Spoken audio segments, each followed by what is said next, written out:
Imagine this. You could invest in the Nasdaq 100 like QQQ, or you could get that same exposure plus steady monthly income. Enter GPIQ. Which one wins? Depends on whether you want growth, income, or both. Today I'll help you decide. Stay tuned.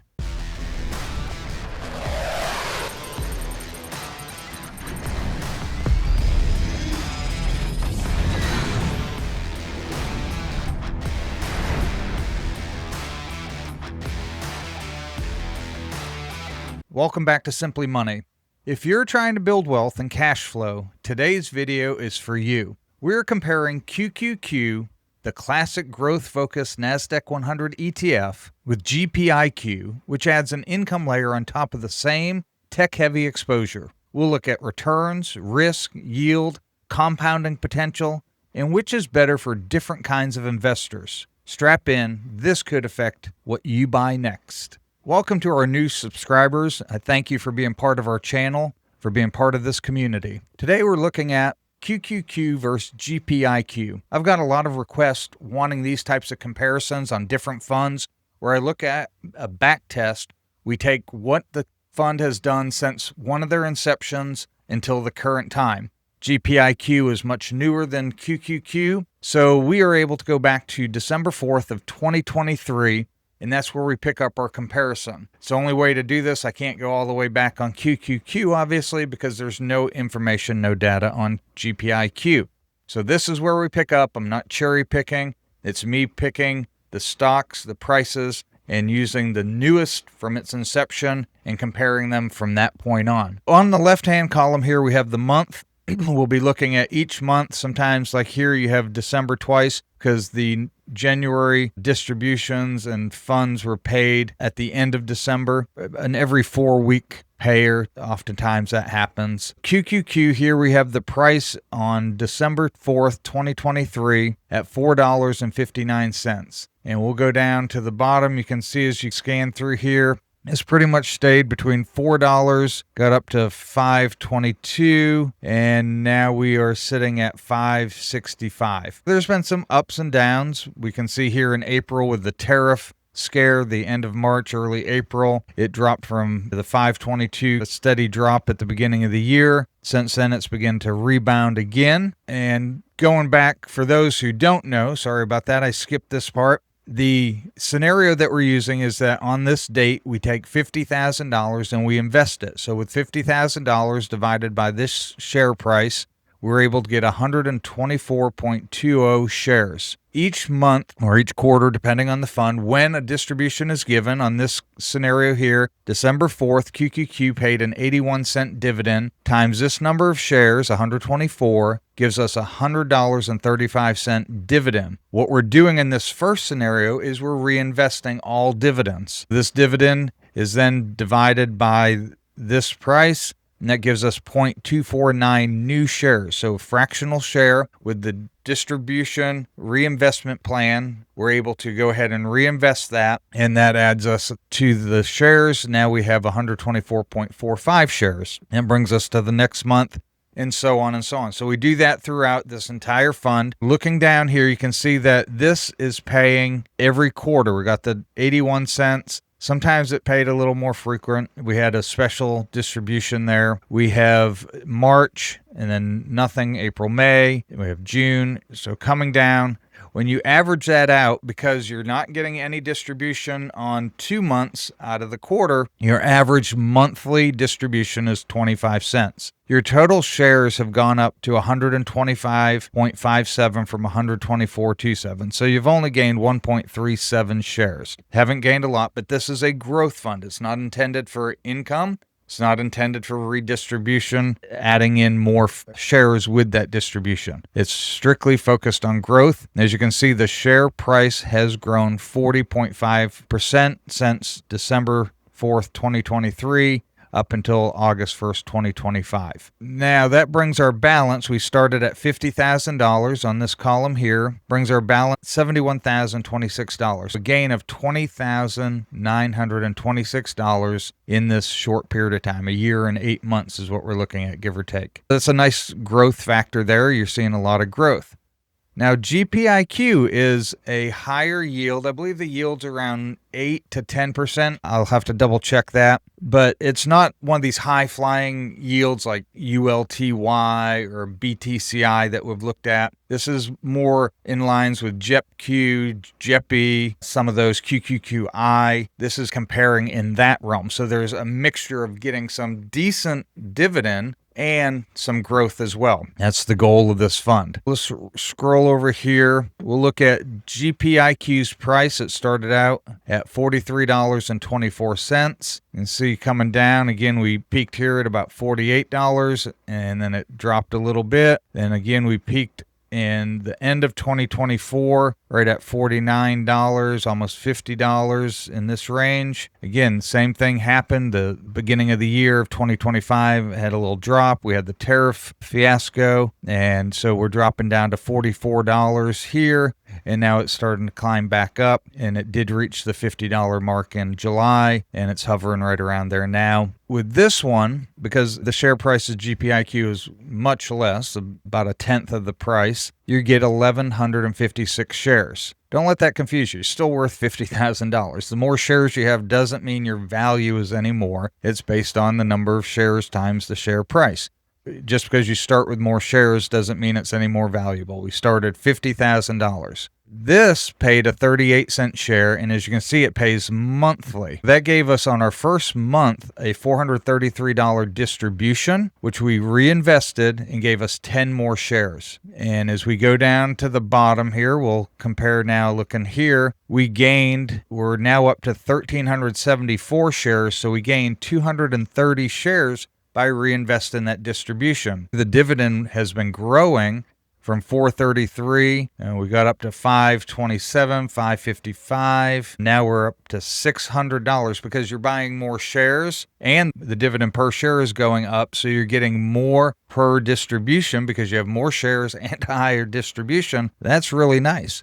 With that, a lot of people think, well, the value must be down. The actual holdings must be down. We can see that the share price has done really well. It's up $6.70 the beginning of this. So we've gained share price. We're gaining shares. Our distribution is going up. We're averaging 41 cents a month per share. If you take all of those in average amount, the dividend total that's been paid and reinvested has been just under $11,000. Our value ending is $69,000. So if you're comparing in this short time frame, QQQ with GPIQ, bottom line is if you were to sell out of this and say, okay, I reinvested my dividends, I just got QQQ, which one ended up better? I'm selling out, is going to be QQQ. You're up $2,149 more by just getting the underlying QQQ and having the growth factor and not the dividends. One, that's a short time frame. I'm not a buy and hold for a year and a half, 2-year person. For me, it's hard to really even look at that and say, I want to see what happens in 10 years.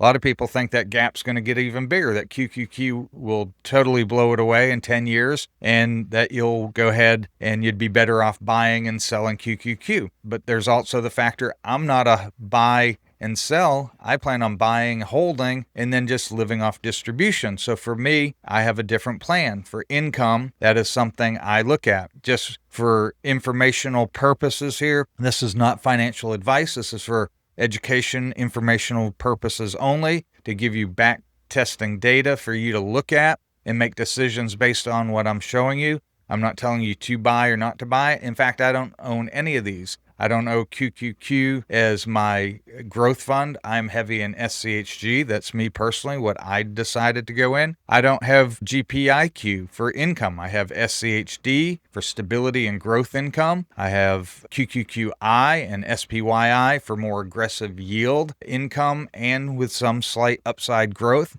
And I also have just very small, as some of you that have watched my channel, ULTY is an experimental high yield. I'm tracking it, showing it here on the channel. I'm not promoting it by any means. It's something I did as an experiment, a very, very small percentage of my portfolio. I don't own either one of these, so I'm not telling you to buy, not to buy. And I don't mean this dismissively. I don't care what you do. It's your money. Do what is best for you. Do what is aligned to your goals, your risk tolerance. I'm giving you this information. I enjoy doing these videos. It's educational for me the more I dig into it. And I enjoy sharing it with others and then answering and questions and dialoguing back and forth in the comments. I appreciate that. If you have comments, leave that down below. Now, don't click off yet. This video is not over. We have the next comparison where we compare what if we take distributions instead of reinvesting. If you're younger and you're in your accumulation stage, you're reinvesting. You're either going for a growth fund like QQQ, or you're reinvesting with GPIQ and just trying to build shares and grow your fund because you're in the accumulation phase. But if you're in or near retirement, you're trying to get to financial independence, then perhaps you are going to be taking distribution. So we're going to look at taking QQQ and selling it, and we're going to be taking GPIQ and taking the distribution, not reinvesting it. Let's see how we compare there. Let's slide over here to our wonderful chart. If you like these charts, go ahead and give me a thumbs up down below. I appreciate the support. Leave me a comment. Give me a heart in the comments. Says help the algorithms, those finicky little YouTube algorithms that determine whether we get to be seen by other people or not. So help other people get this video to see if they like it, and they can make their decision if they like it or not. I appreciate any shares that you give me as well. QQQ withdrawing. What we have to do here is we have GPIQ. This is the distribution. We're looking right here at the first month of $433. So in order to compare apples to apples, we need to take this amount and we need to withdraw that amount from QQQ. In order to do that, we have to sell this amount, $433 worth of shares, which is just a fraction. On this one, it's just about one share, as you can see, because the share price was $433, give or take over there. That's how we're comparing this. We have to sell down shares here to get the same amount of what this distribution will be. Now, if you look at these distributions on GPIQ, you can see they don't grow as fast. Remember, we ended at $607 when we're reinvesting. Here, we only have $511. Why is that? Because our share number is staying the same. That 1,166 shares we bought, we still have that number. We haven't gained that 230 shares by reinvesting. Even though the distribution amount has gone up to 44 cents, the number of shares that we have hasn't gone up. So we have gained some on our distribution, but not nearly as fast because we're not adding those exponential shares to it as well. Now, when this is negative in the pink, that means that GPIQ is ahead. When it's green, it means QQQ is ahead. So the first month, whoop-de-doo, 1 month. If you're comparing things and making decisions on investing over 1 month of data, then you're not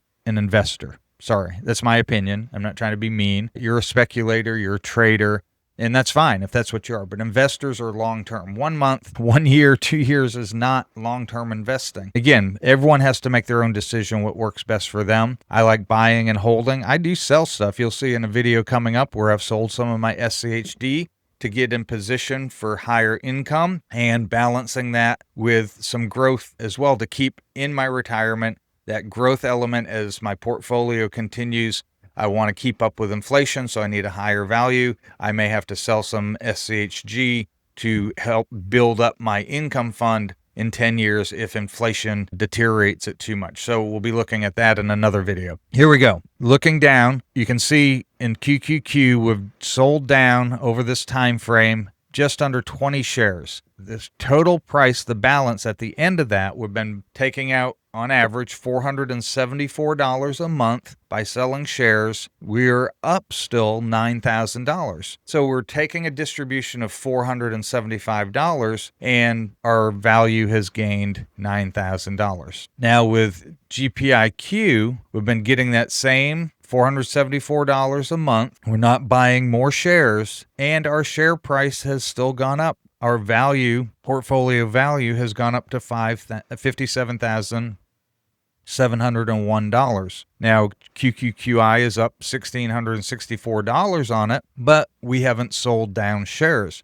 That's, again, where people have their own opinion. What is your opinion? Do you prefer seeing that share quantity staying the same and having that some slight growth? Or do you prefer just take all the growth, take all the upside, take all the downside in QQQ, sell off shares? What are you going to do? What is your preference? Leave me a comment down below. In this scenario, you can see that QQQ still ends up $1,564 ahead, but it's down. It's sold off almost 20 shares. How does this pan out in 5 years, 10 years? We don't know. Stay tuned. I hope you're around. I hope I'm around in 5 or 10 years, still making content like this where we can look back at some of these funds with more data, more information, more back testing, and say, hey, remember back in 2025 when we looked at this and GPIQ was down? Maybe it will be up. Maybe it'll be down by big time. Who knows? Maybe it'll be disappeared. Maybe QQQ will be gone. Who knows? Those are the fun things about investing in the stock market. The funds that are driving QQQ in 5 and 10 years may not be the same funds. Instead of those high-flying tech stocks that are there now, there may be other stocks. I know from back when I was younger, I remember some of the big stocks, big names, Kodak, Sears. I talk about these a lot in some of my videos, showing how big companies, no matter how strong and stable, can go away. We think Apple, Amazon, they're untouchable. Walmart, just untouchable, these retail giants. Well, back in the day, Kmart was a retail giant. Where's Kmart now? Sears was a retail giant. Where's Sears now? We don't know what the future will hold. That's why I like being diversified with ETFs, because as big as Amazon, Walmart, these companies are, all it takes is one bad move by a CEO or something that just throws the company into a tailspin, and it gets taken over and eaten up by other competitors. We don't know. So we will see. This is today's video. Again, comparing QQQ with GPIQ. If you like this video, please hit that like and subscribe button. Don't forget to leave me a comment, and we'll see you next time on Simply Money.